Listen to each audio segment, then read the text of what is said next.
So habang inaantay pa ang desisyon ng MTRCB kung papatawan ba nila ng 12-day suspension ang noontime show na It's Showtime dahil dun sa icing on the cake incident, iba't ibang mga reaksyon at opinion ang naglabasan. Isa sa mga nagbigay ng comment dati ay si Attorney Salvador Panelo. At ayon na sa kanya, sa isang programa sinabi niya na dapat na daw talagang iban itong si Vice Ganda dahil hindi daw ito nagbibigay ng magandang ehemplo, lalong-lalo na isang noontime show yung palabas niya. At pagkatapos ni Attorney Panelo, nagbigay rin ng mas maanghang na komento si dating Senator Juan Ponce Enrile na ngayon ay Chief Presidential Advisor ni President Bongbong Marcos. Sa parehong estasyon, pakinggan natin yung mga sinabi ni Juan Ponce Enrile patungkol kay Vice Ganda.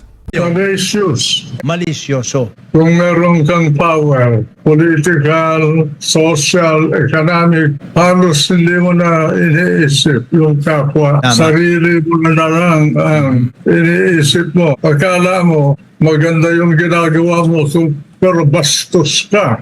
Bastos ka ng tao. Kung ang susundin mo yung bastos, bastos ka rin. You are earning your living and your popularity sa kabastusan. Well, itong mga comments naman nila, masasabi nating subjective ito. Kumbaga, ibig sabihin, personal na opinion nila ito, personal na perception nila ito. So may karapatan sila sa mga opinion nila. Dahil we are living in a democratic country. Maaaring hindi kayo sang-ayon sa mga naging komento nila. Pero kailangan din nating respetuhin dahil personal opinion nila and perception, yung mga namutawi sa mga bibig nila. At wala itong magiging epekto sa kung ano man ang magiging desisyon ng MTRCB. Dahil ang magiging desisyon ng MTRCB ay hindi magbabase sa mga opinion or sa mga nararamdaman nila. Objective ang magiging desisyon nila. Ibig sabihin, base sa pag-a-analyze nila dun sa ikinilos ni Vice Ganda at Ayon Perez nung tinikman nila yung icing ng cake. So hindi rin ibig sabihin ito na dahil yun ang mga naging komento ni Attorney Panelo at ni dating Senator Juan Ponce Enrile ay tama na yung mga pananaw nila. At hindi rin ibig sabihin na kung hindi kayo sumasang-ayon dun sa mga naging komento nila ay kayo yung tama.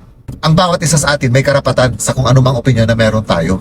At dahil magkakaibang mga tao tayo, natural, magkakaiba rin yung mga perceptions natin or pananaw sa anumang salita, sa anumang kilos ng iba. But in the end, nakasalalay ito sa MTRCB kung ano yung magiging desisyon nila. Kung itutuloy pa rin ba nila na papatawan ng 12-day suspension ang noontime show na It's Showtime, or pwedeng i-clear nila yung suspension or i-dismiss nila yung mga reklamong natanggap nila. Sa ngayon kasi, nagsumite pa lang ng motion for reconsideration ang management ng It's Showtime at wala pang desisyon ng MTRCB. Para sa akin, hindi ko rin masasabi na pakikipagsawsaw ang anumang comments na natatanggap ni na Vice Ganda at Ayon Perez. Dahil unang-una, mga public figures sila. So ibig sabihin, ang bawat kilos nila on national television ay mahuhusgahan sila ng publiko. Ang mga napapanood natin sa national television is for public consumption.